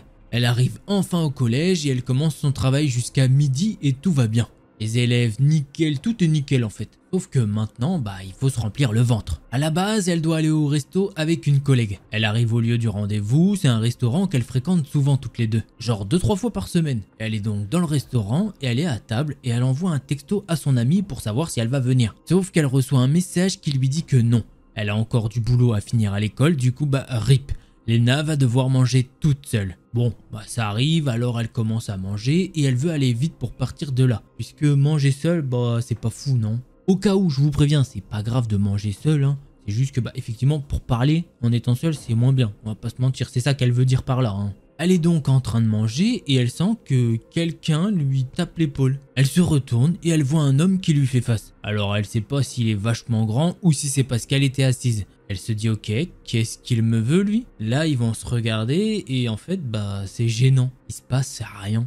Alors elle lui dit bonjour, oui, c'est quoi le problème? Et là il se met à lui donner un papier, comme ça, à deux mains. Et aussi brusquement qu'il est arrivé, il repart directement. Il sort du restaurant. Elle regarde un petit peu autour d'elle et l'ambiance elle est chelou. Sachant qu'en plus c'est un resto vintage, vous savez, aux États-Unis. Elle ouvre le petit papier et dessus il y a un numéro de téléphone. Elle se dit ah ouais ok, ça commence bien la journée des relous. Et alors là je peux vous dire, elle est pas au bout de ses surprises. Elle finit son repas et elle repart au travail. Et là, cet après-midi, c'est justement l'heure de son évaluation. Le gars de l'inspection est présent et bon, ça se passe pas trop mal. Si ce n'est que le gars, il se met à la mater bien vénère. Il est comme ça, tu sais. Voilà quoi.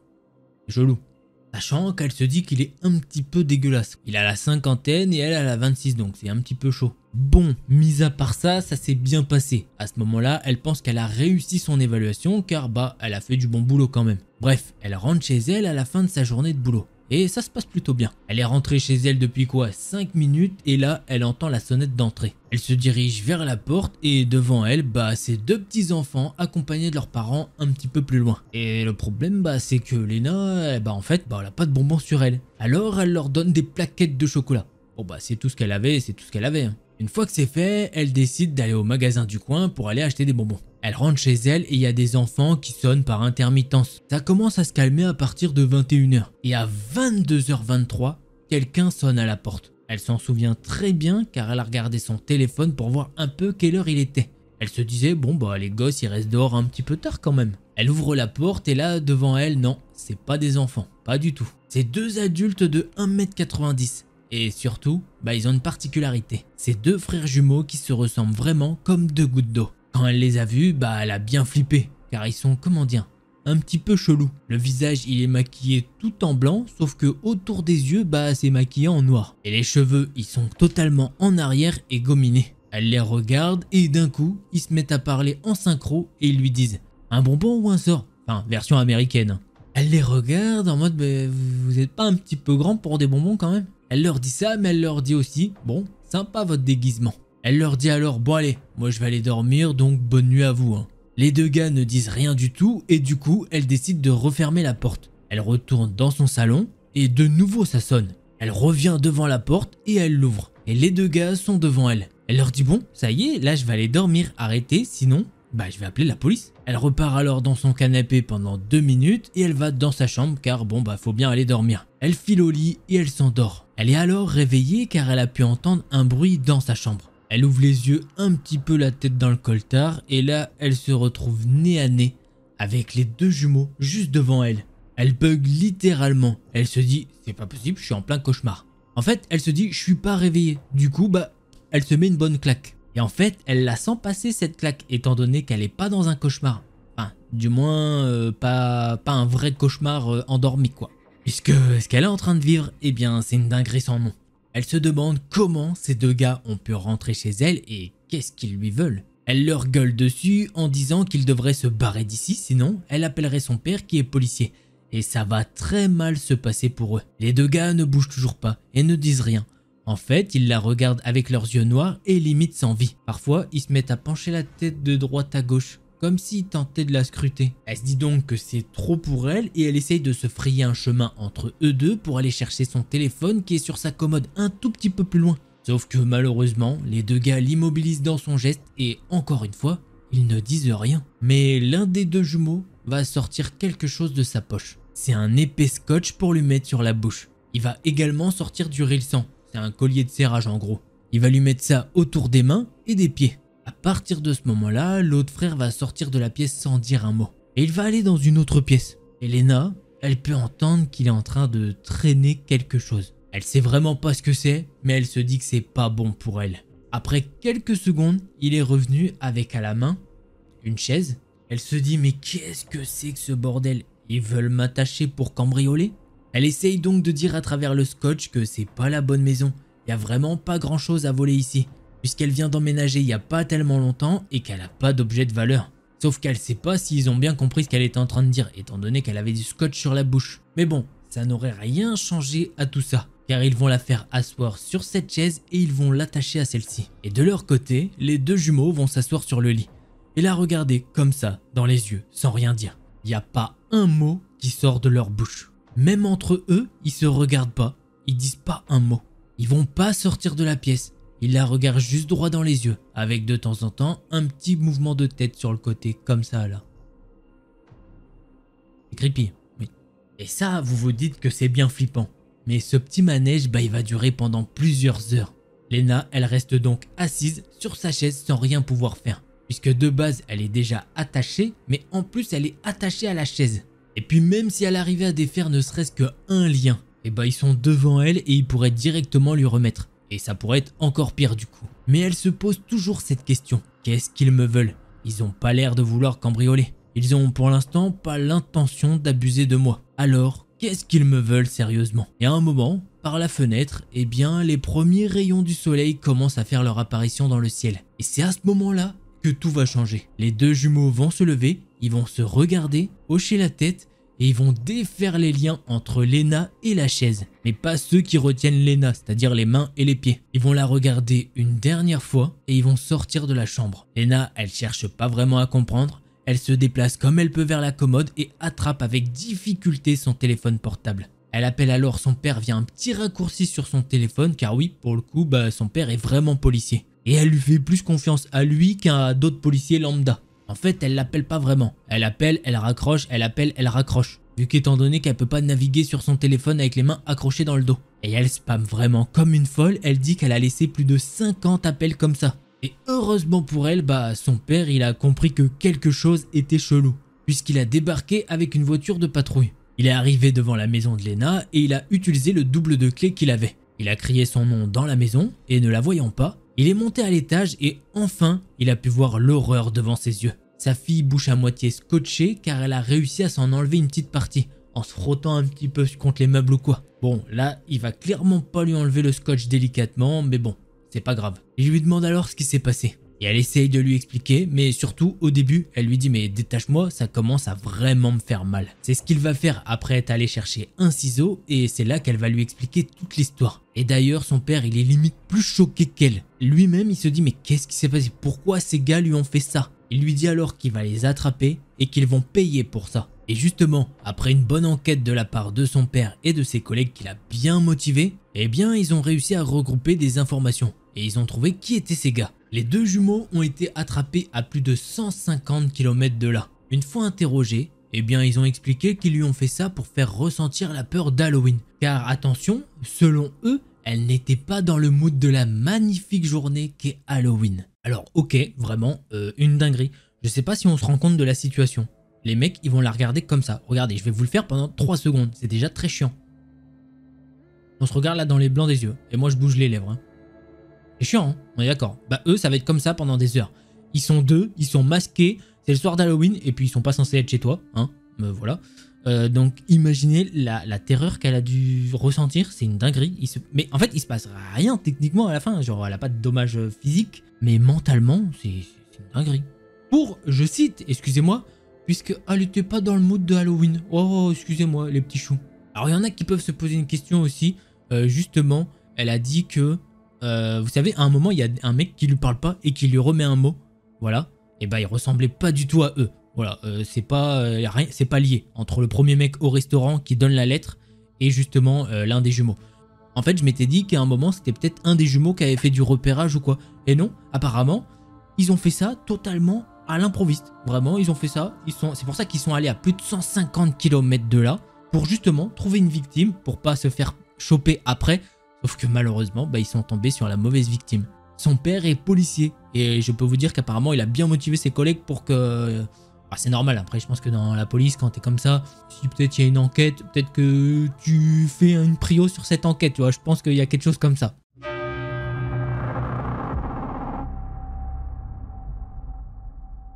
L'histoire que je vais vous raconter, c'est celle de Bill, un Américain de 11 ans au moment des faits. Bill nous dit qu'il s'est levé tôt, il est très content, c'est le jour d'Halloween et il sait qu'il va passer une excellente journée. C'est l'occasion d'être avec ses potes, loin des parents et en prime tu récupères pas mal de bonbons au passage. Il prend même un petit déjeuner ce matin-là alors que d'habitude c'est pas trop son truc. Mais il veut être en pleine forme pour la journée. Pendant le petit déj, sa mère lui demande s'il peut aller chercher 2-3 petites bricoles. Il est ok avec ça et surtout ça lui fait passer le temps vu qu'il est vraiment excité de cette fête. Je vous rappelle, ça se passe aux États-Unis donc il y a quand même beaucoup plus d'engouement pour Halloween qu'en France.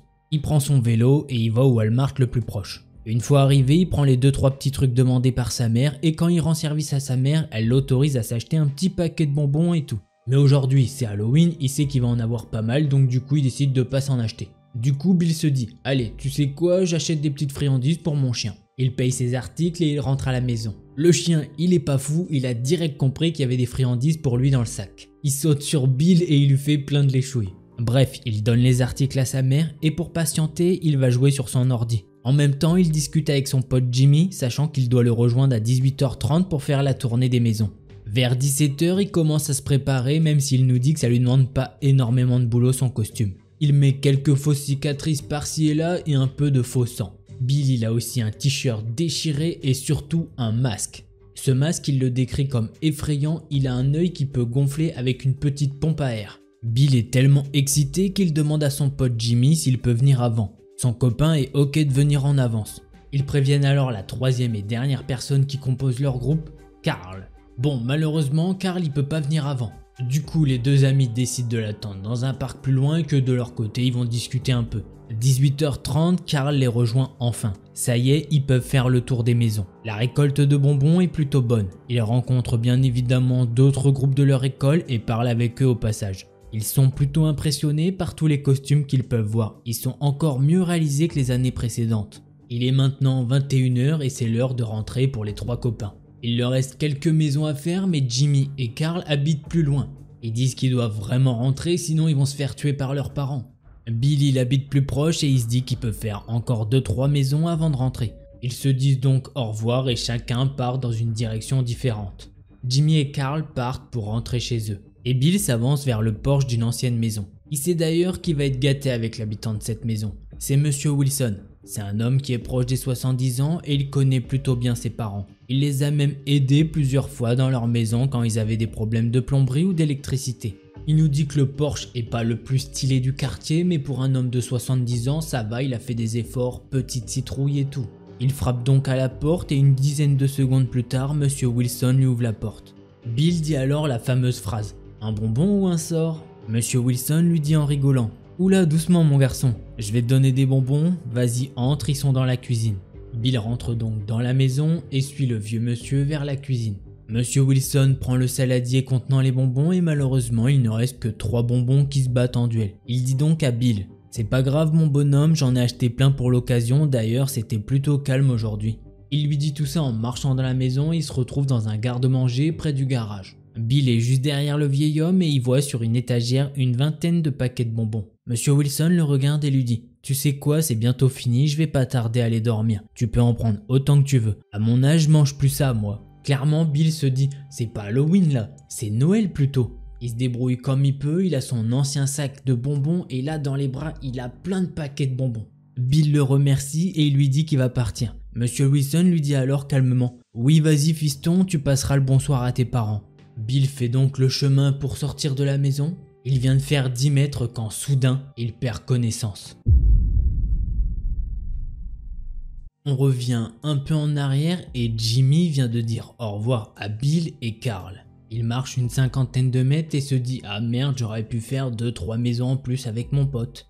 Je me fais engueuler par mes parents, c'est pas trop grave. Halloween, ça arrive qu'une fois par an. » Il se retourne et il peut voir Bill au loin qui rentre dans la maison de Monsieur Wilson. Sur le coup, il a un peu les boules vu qu'il sait que le vieux monsieur donne pas mal de bonbons. Mais bon, il se fait pas de soucis, c'est que Bill il va lui enfiler des bonbons. Il se dit même que tant qu'à faire, il va demander à sa mère s'il peut dormir chez Bill ce soir. Jimmy avance donc vers la maison de Monsieur Wilson et décide d'attendre Bill sous le porche. 5 minutes se sont maintenant écoulées depuis que Bill est rentré dans cette maison. Il sait que Bill connaît bien le vieil homme mais quand même, il est quasiment 21 h et Bill doit rentrer chez lui. Jimmy décide donc de frapper à la porte. Personne ne répond. Il essaye 3-4 fois et ça ne répond toujours pas. Il est pas fou, il sait que Bill et Monsieur Wilson sont dans la maison, il les a vus de ses propres yeux. Du coup, il tilte que quelque chose ne va pas. Il a pas de portable sur lui mais il sait qu'il doit prévenir la famille de Bill au plus vite. Jimmy tape donc sa meilleure pointe pour aller chez les parents de Bill. Et sur le chemin, il passe devant un parc. Dans ce même parc, il y a Charlie. Charlie qui est le grand frère de Bill et il a 17 ans et lui il fête Halloween avec ses potes. Clairement, eux, ils sont là pour fêter Halloween, mais d'une autre manière. Ils ont prévu de boire comme il faut. Jimmy arrive devant Charlie et lui explique la situation alors qu'il est tout essoufflé. Charlie comprend de suite que c'est pas une blague, Bill et Jimmy c'est les meilleurs amis du monde, il lui ferait pas une blague dans le genre. Charlie et ses potes font donc de même, ils tapent leur meilleur sprint jusqu'à la maison de Monsieur Wilson. Charlie, il cherche pas à comprendre, il se met à défoncer la porte avec 2 de ses potes. La porte saute très vite. Il rentre dans la maison et il crie « Bill, t'es où ?»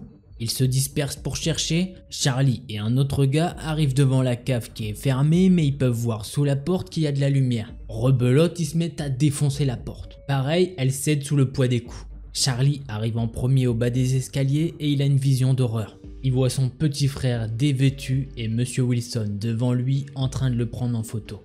Autant vous dire que ce qui va se passer, c'est une véritable boucherie. Charlie et ses amis vont battre l'homme quasiment à mort. Les 2 filles du groupe vont réussir à calmer les garçons et appeler la police. Charlie rhabille son petit frère et le prend dans ses bras. La police étant très occupée pendant Halloween, elle met pas mal de temps à arriver. Bill se réveille tout confus dans les bras de son frère Charlie. Son grand frère lui explique que tout va bien et qu'il ne peut plus rien lui arriver. La police et une ambulance arrivent enfin sur place. Les policiers menottent Monsieur Wilson et les ambulanciers commencent les premiers soins sur lui. Charlie et les 2 amis qui l'ont aidé à frapper le vieil homme sont menottés par mesure de précaution. Les parents de Bill et Charlie arrivent très vite après l'appel de la police. Charlie étant sous le choc, il n'a pas pensé à appeler ses parents. Ils sont convoqués le lendemain pour déposer plainte envers Monsieur Wilson. Charlie est quant à lui formellement interdit de quitter l'État. Car si par malchance Monsieur Wilson venait à mourir de ses blessures, il serait inculpé.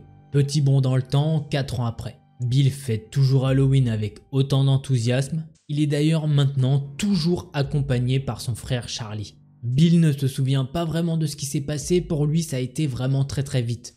En fait, c'est plus Charlie qui a été traumatisé par ça. Monsieur Wilson n'est pas mort de ses blessures et il a été foutu en prison pour ses actes sans nom. Et c'est ainsi que se termine cette première histoire. Quand je vous dis que c'est des petites pépites, je vous mens pas, hein. Pour être honnête avec vous, me connaissant, j'aurais peut-être fait comme Charlie, malheureusement j'aurais agi sous la pression et j'aurais effectivement peut-être frappé Monsieur Wilson. Maintenant, attention, disclaimer, c'est pas du tout la bonne chose à faire je pense. Mais bon, hein, Monsieur Wilson il fait des trucs qu'il faut pas faire, hein. Il y a des gens complètement tarés sur Terre, je sais pas ce qu'ils ont, hein. Allez, on passe de suite à la seconde histoire.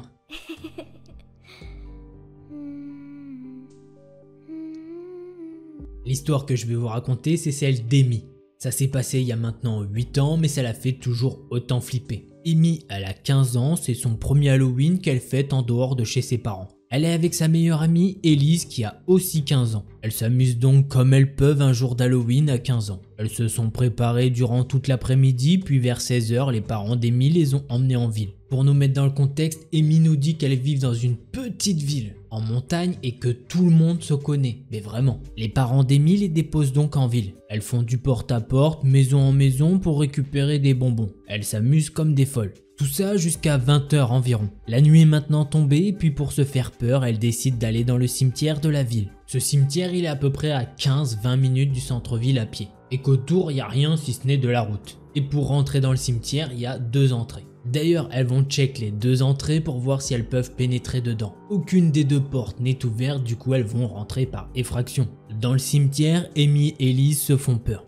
Elles rigolent beaucoup mais en soi rien à signaler, rien d'anormal. Pas de bruit si ce n'est 2 adolescentes qui rigolent comme des folles. Elles sortent du cimetière par le même endroit où elles sont rentrées. Elles marchent un peu et elles s'avancent vers l'autre entrée. Et elles voient que les portes sont grandes ouvertes. Sauf qu'elles sont passées là il y a à peu près 15 minutes et que c'était bien fermé. Les 2 filles se mettent à flipper, mais elles commencent à se rassurer en se disant que c'est sûrement un autre groupe qui a fait comme elles et qui est venu pour se faire peur. Mais Amy et Elise se rendent très vite compte que si c'était le cas, un groupe d'adolescents dans un cimetière ça fait du bruit. Et que là, elles entendent rien du tout. Elles ont commencé à accélérer pas parce qu'elles deviennent parano. Les 2 filles se disent qu'elles sont un peu folles et parano et elles commencent même à en rigoler. Après 5 minutes de marche le long de la route, elles ne croisent pas une voiture, ni personne.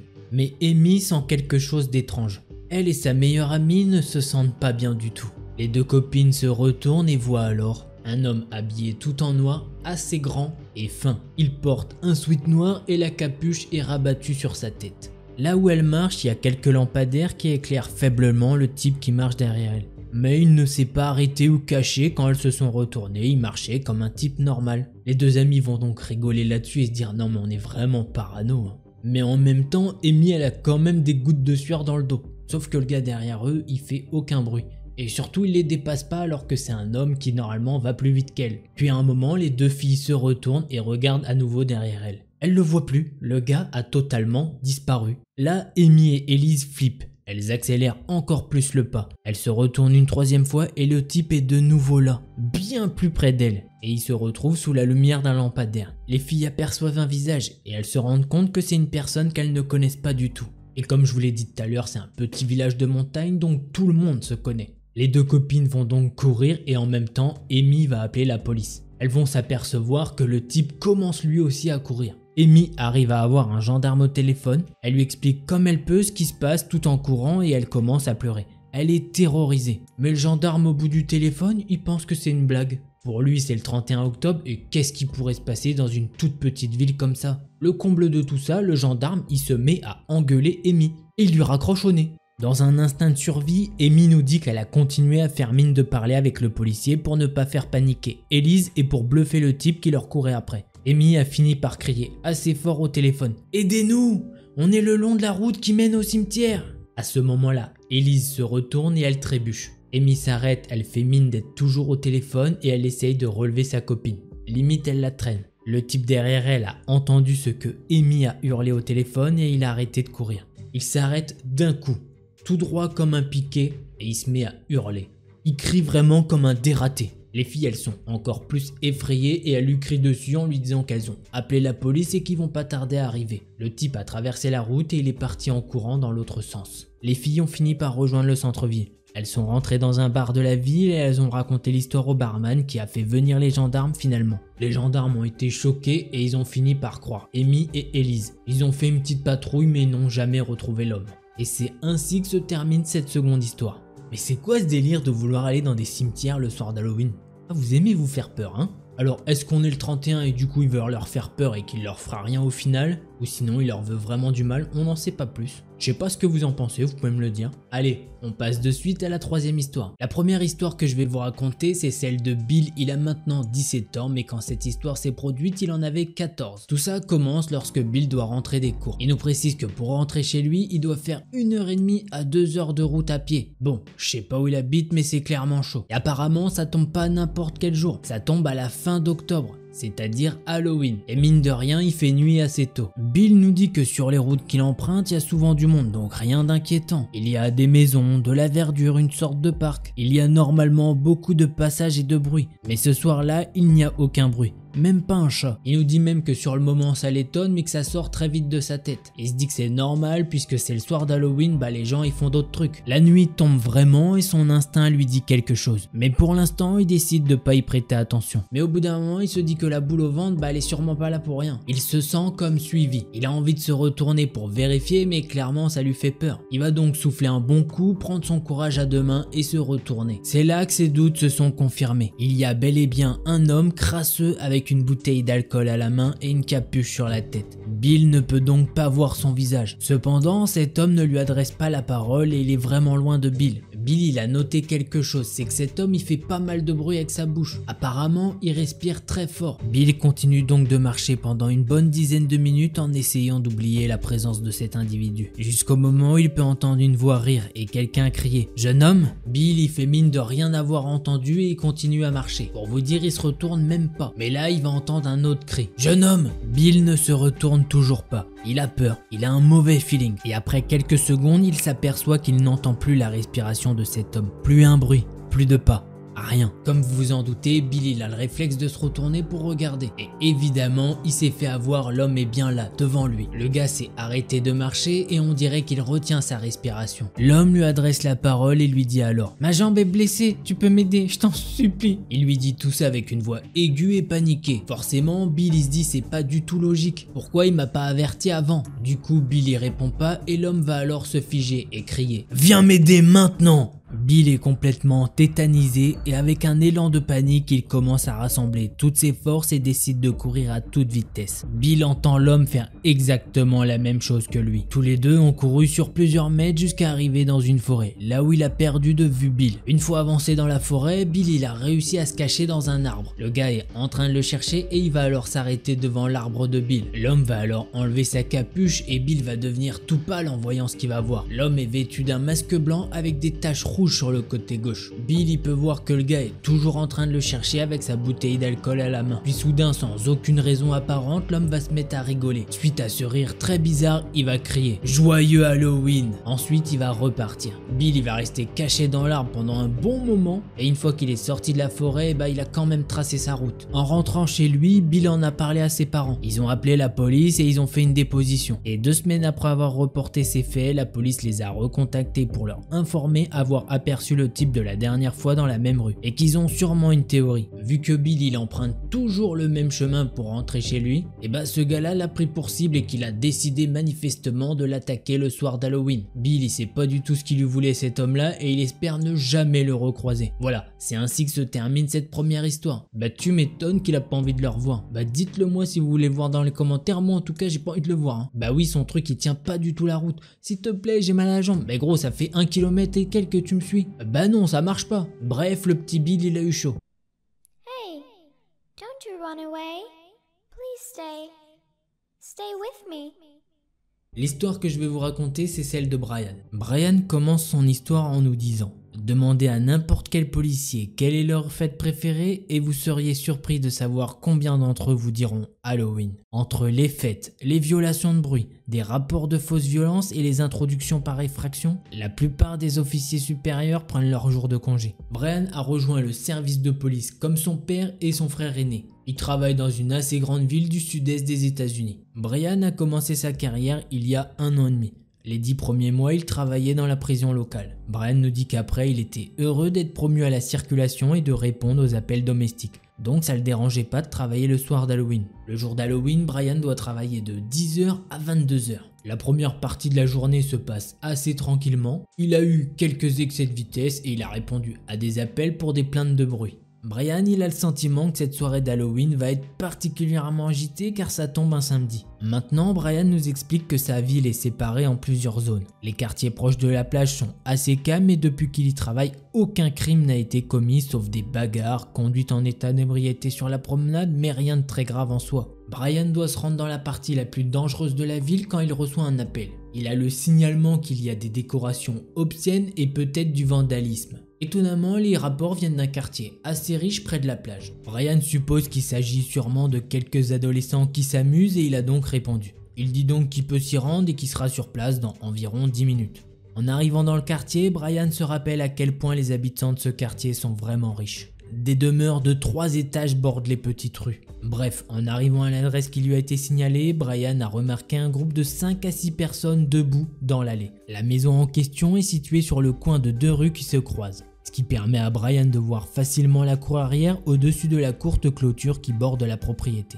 Brian s'approche du groupe et remarque que le groupe est totalement paniqué comme s'ils avaient vu un fantôme. Un homme dans la trentaine et son fils ont alors dit à Brian que quelqu'un avait fait un mannequin très réaliste et l'avait accroché à un arbre à l'arrière de la maison. L'homme explique à Brian qu'il connaît le couple qui vit là et il lui dit qu'ils sont assez âgés, que c'est pas du tout leur genre de faire des décorations comme ça. Il semble aussi que le couple ne soit pas dans leur maison ou qu'ils se soient couchés tôt, car il n'y a aucune lumière qui provient de la maison. Brian fait son chemin dans le jardin en priant que ce n'est qu'une simple blague. Alors que Brian s'approche de la décoration, il a un pincement au niveau du cœur. Il a ses jambes qui se mettent à tanguer sous son poids. Brian prend sa lampe torche et éclaire le cadavre sans vie d'un homme. Sa peau est grise et semble froide. Ses yeux sont rouges et ils sont sortis de leur orbite. Et il peut sentir une faible odeur de cadavre. Brian a immédiatement appelé des renforts et mis en place un périmètre de sécurité. Une fois les renforts arrivés, il décide de fouiller la maison.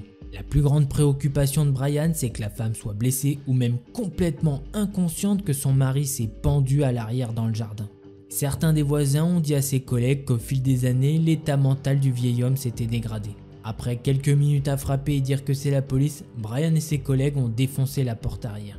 Ils ont remarqué que toutes les lumières étaient allumées. Et ils ont aussi vu que les stores et les rideaux ont été fermés, ce qui donnait l'impression que les lumières étaient éteintes. Brian et ses collègues ont commencé à aller de pièce en pièce. Quand soudain, Brian entend l'un de ses collègues dire « Lâche ton arme !» En entrant dans la pièce, il voit que c'est une arme qui est posée sur un meuble et que le collègue a un peu overreact. Brian et un de ses collègues sont montés à l'étage et ils ont ouvert la seule porte qui était fermée. Ce qu'ils ont vu, c'est quelque chose que personne ne pouvait prévoir. Le corps sans tête d'une femme sur le lit. Du sang, de la matière cérébrale et des fragments de crâne ont giclé sur les murs. Des mouches sont déjà autour du corps, ce qui fait penser que le corps est déjà là depuis un certain temps. Certains des collègues de Brian ont couru vers la porte derrière eux pour aller vomir, tandis que Brian et d'autres agents sont sans voix. Une fois qu'ils se sont ressaisis, ils ont commencé à emballer les preuves et laisser les enquêteurs de la scène de crime s'en occuper. Pour Brian et ses collègues, c'est évident que c'est un meurtre-suicide, mais comment ça a pu se passer ?